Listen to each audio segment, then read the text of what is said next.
Sa pagpopromote ba ng ganda ng Pilipinas sa buong mundo, dapat bang mas malaki ang mukha ng opisyal kaysa sa ganda ng Boracay, Palawan o Bohol? Ito ang tanong na biglang nag-viral online. Isang magazine cover, isang litrato, isang mukha at biglang sumabog ang debate sa social media. Self-promotion ba ito? Normal documentation lang ba ng trabaho o may mas malalim na issue tungkol sa kung paano ginagamit ang public image sa government campaigns? Ito ang sagot ng DOT o ni Secretary Frasco. Hindi sila ang gumawa ng magazine, hindi ito opisyal na DOT publication, walang government funds na ginamit para sa cover, hindi nila kontrolado ang editorial decision ng private publisher. Sa madaling salita, sinasabi ng Department of Tourism na wala silang kinalaman sa desisyon ng private publisher o wala silang kinalaman sa pagpili ng cover photo.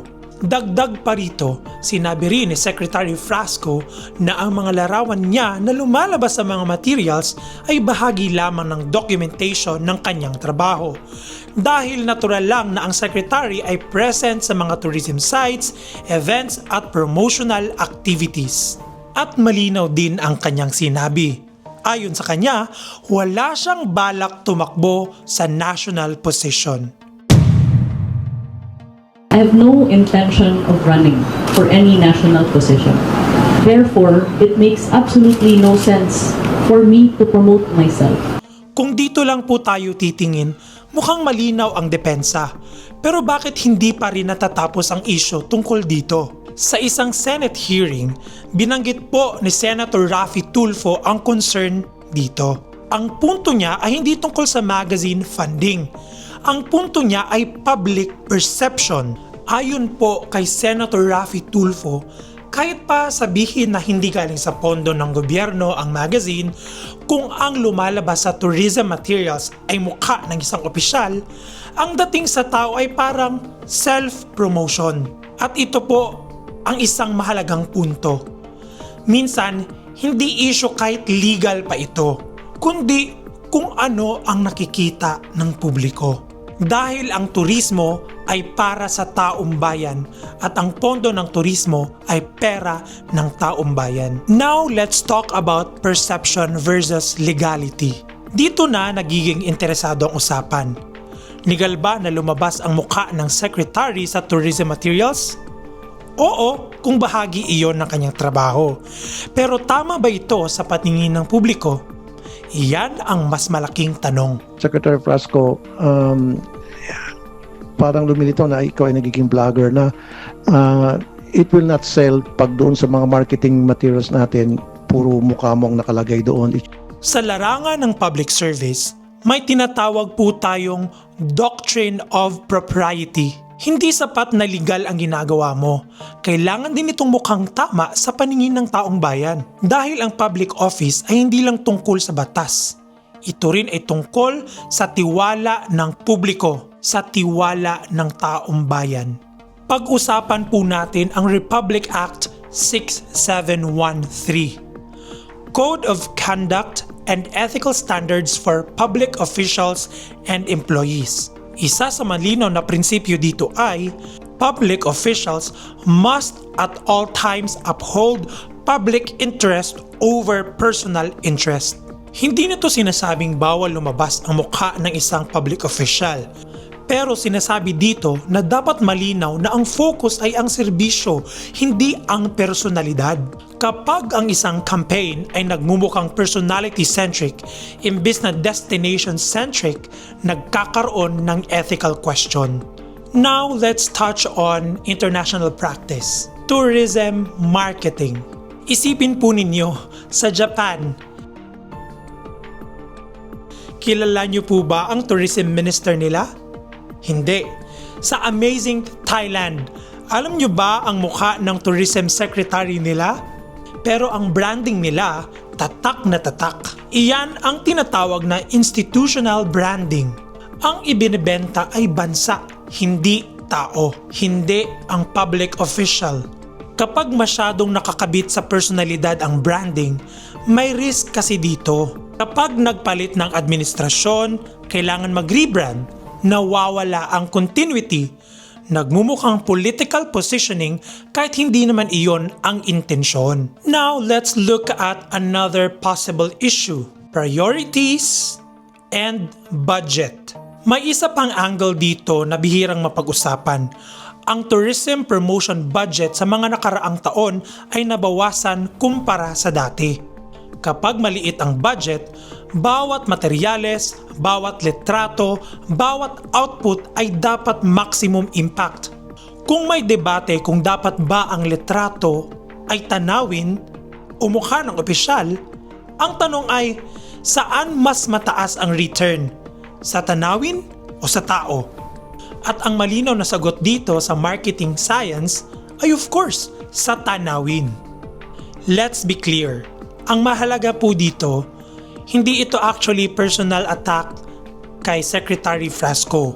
Ang usapan dito ay pamamaraan ng government promotion.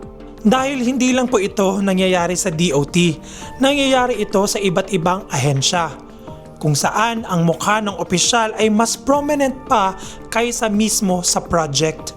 Again, ito ang tinatawag ngayon ng publiko na epal culture.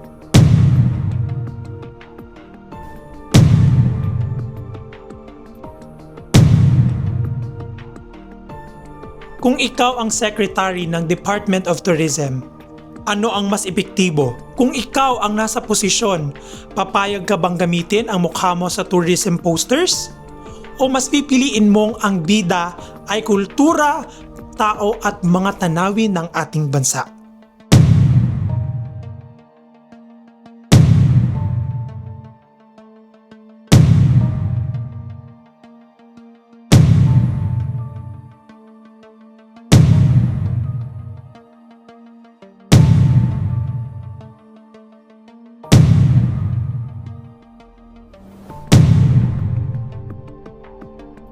Dahil ang turismo ay visual storytelling at ang bida sa kwento ay dapat ang Pilipinas.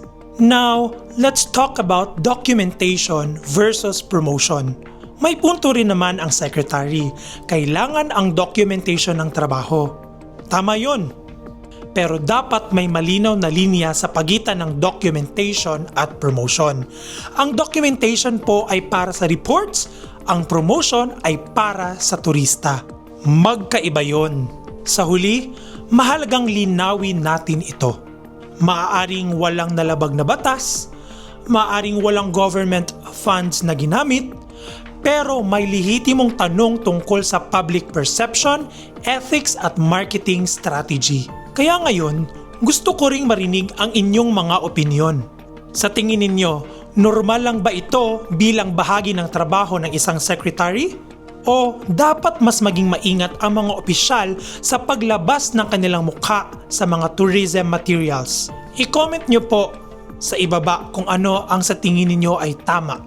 Tandaan, dahil ang tunay na bida sa turismo ay hindi ang opisyal, kundi ang Pilipinas. Ang pagpapalakas ng ating turismo ay hindi lamang tungkulin ng pamahalaan. Ito ay kolektibong responsibilidad nating lahat bilang mga Pilipino. Ang bawat bundok na ating pinapangalagaan, bawat dagat na ating nililinis, bawat ngiti na ating ipinapakita sa ating mga bisita ay nagiging bahagi ng kwento ng Pilipinas na dinadala nila pauwi sa kanilang mga bansa. Tayo mismo ang unang tagapagtaguyod ng kagandahan ng ating lupain at kultura. Naway magsilbi ang mga ganitong usapin bilang paalala na mas malaki ang layunin kaysa sa mga personalidad. Ang tunay na bida sa turismo ay ang ating mga tanawin, ang ating kasaysayan at higit sa lahat, ang ating mga mamamayan. Kapag malinaw ang focus na ito, mas nagiging epektibo ang bawat kampanya, bawat litrato, at bawat mensahe na ipinapadala natin sa mundo. Umaasa tayo na patuloy pang pag-iibayuhin ng pamahalaan ang mga hakbang upang maipakita ang pinakamagandang mukha ng Pilipinas sa pamamagitan ng maayos na pamamahala, malinaw na estratehiya at mga programang tunay na nakasentro sa kapakanan ng ating bayan. Ang turismo ay hindi lamang kita. Ito ay dignidad, identidad, at pambansang pagmamalaki. May pag-asa pa ang Pilipinas na umangat, mas makilala at mas hangaan sa pandaigdigang entablado. Sa pagtutulungan ng pamahalaan at mamamayan, maipapakita natin na ang ating bansa ay hindi lamang destinasyon. Ito ay karanasang hindi malilimutan. At sa bawat hakbang pasulong, patuloy tayong makakaabot sa mas mataas na lipad para sa turismo ng ating pinakamamahal na Pilipinas. At hanggang dito na lang muna. Muli, this is Attorney Frank. Maraming salamat po sa inyong panonood sa video na ito. Sana po ay meron po kayong natutunan. Thank you so much for watching this video. See you in the next episode. God bless you all.